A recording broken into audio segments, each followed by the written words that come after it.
আসল তো যুবরাজ, আসল তো ভানুয়াতু। বিধানসভায় মুখ্যমন্ত্রীর নিশানায় যুবরাজ। ভবানীপুরের হার নিয়ে নাম না করে আক্রমণ করলেন মমতা বন্দ্যোপাধ্যায়কেও। এখান থেকে আমাকে দাঁড়িয়ে বলেছিলেন পৌরসভায় হেরেছ, আজকে আপনি বাড়িতে বসে আমার কথা শুনছেন। নাম করলেন না, তবে পদে পদে স্পষ্ট বুঝিয়ে দিলেন নিশানায় কারা। মঙ্গলবার বিধানসভায় রাজ্যপালের ভাষণ নিয়ে আলোচনায় একটি বিল আনার কথা ঘোষণা করেন মুখ্যমন্ত্রী। সেই প্রসঙ্গে তার মুখে উঠে আসে হরিশ মুখার্জি এবং হরিশ চ্যাটার্জি রোডের কথা। এই সেশনে বিয়ে কমিটি অনুমোদন দিলে শেষ দিনে বিল আসছে, সম্পত্তিও বাজেয়াপ্ত করব। সম্পত্তি বাজেয়াপ্ত করব, সম্পত্তি অকশন করব। ওই আমতলা হরিশ মুখার্জি হরিশ চ্যাটার্জি রোডের ওই প্রাসাদ গুলোতে কলকাতার রাস্তায় রাত্রিবেলা ফ্লাইওভারের নিচে যারা থাকে তাদেরকে রাখাবো। সোমবার 4,38,000 কোটি টাকার বাজেট পেশ করেছে রাজ্যের নতুন বিজেপি সরকার। এই টাকা কোথা থেকে আসবে সে কথা বলতে গিয়েও ফের দুর্নীতির প্রসঙ্গ টেনে আনেন মুখ্যমন্ত্রী। সেই সঙ্গে কম্যাক্স স্ট্রিট আইপ্যাকের প্রসঙ্গ টেনে দেন কড়া হুঁশিয়ারি। এক বছরে বীরভূমের পাথর থেকে রেভিনিউ দিয়েছেন 60 কোটি টাকা, আর আমরা 9 মে শপথ নেওয়ার পরে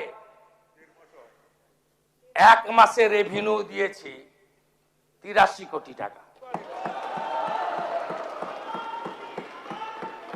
করুন 83 গুণিতক, এটা 100 কোটি হবে। 83 গুণিতক 1200 কোটি।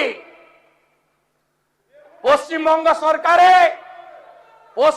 সরকারের অ্যাকাউন্টে 100 কোটি, বাকি 1100 কোটি ক্যামাক্স স্ট্রিট হয়ে दुबई। ये तो पहले झांकी है, अभी बहुत कुछ बाकी है। प्राक्तन पीएचई मंत्री आছেন,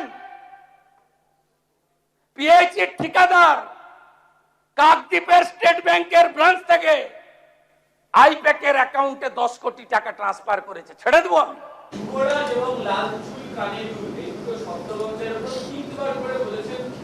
এ নিয়ে কোনো মন্তব্য করব না।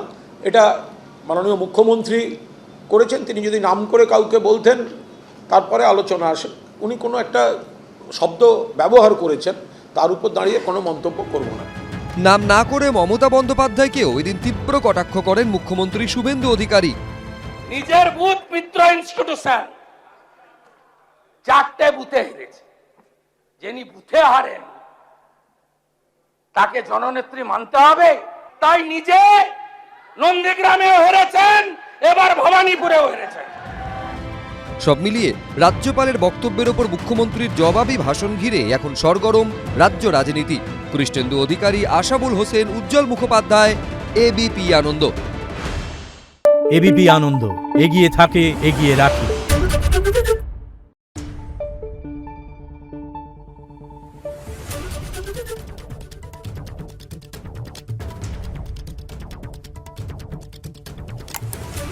Thank you.